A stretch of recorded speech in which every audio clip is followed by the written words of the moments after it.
Hi, my name is Mari Adamson, and I'm going to be presenting on whose body and whose benefit, a moral and ethical dilemma after watching the Henrietta Lacks case.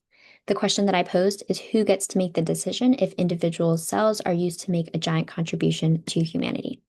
So the parties involved include the patient, family, and the researchers. The patient is the individual who's providing the sample. The family is the healthcare power of attorney, or a surrogate decision maker, and the researchers are the scientists using the sample to make the discoveries. So, in favor of the patient and family members making this decision, we have bodily autonomy. So, patients have the fundamental right to autonomy as well as informed consent. So, autonomy is upheld by the 14th Amendment, which states a person shall not be deprived of life, liberty, or property without due process of law. So, here we're kind of focusing on the aspect of liberty as it encompasses the physical body.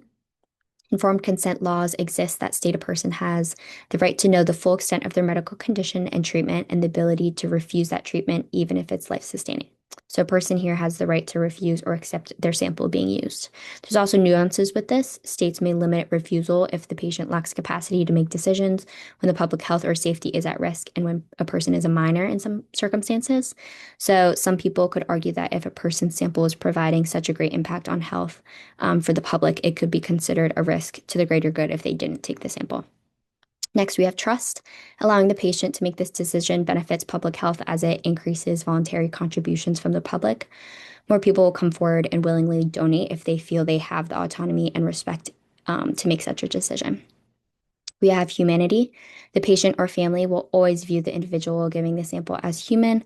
That's because it's their body or their loved one's body, respectively. So the whole purpose of making these scientific advancements is to better the human quality of life and expand knowledge.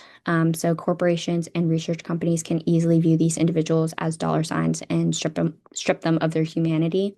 The humanitarian aspect of the decision would never be lost if the patient was able to make this decision.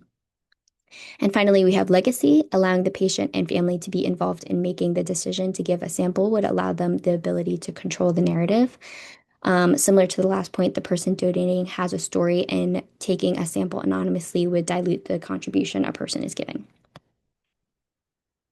Next, we have the researchers. So, reasons that they should be able to make the decision is speed. So, having access to large amounts of samples without having to jump through paperwork loopholes or through hoops would increase the speed at which discoveries are made. Again, removing these stops could increase the potential of abuse of the patients providing samples as well as the samples themselves. We also have the bigger picture. Researchers have the knowledge of the potential that is out there, specifically high-level scientific dilemmas that the public don't even know need solving or there could be a potential solution for. So allowing researchers to make the decision to take the samples on the basis that it would further their research could provide a perspective that the patients just wouldn't may not be able to grasp. Next, we have use for waste. Researchers who are able to use tissue without gaining consent would be able to use a larger amount of tissue that would otherwise be discarded.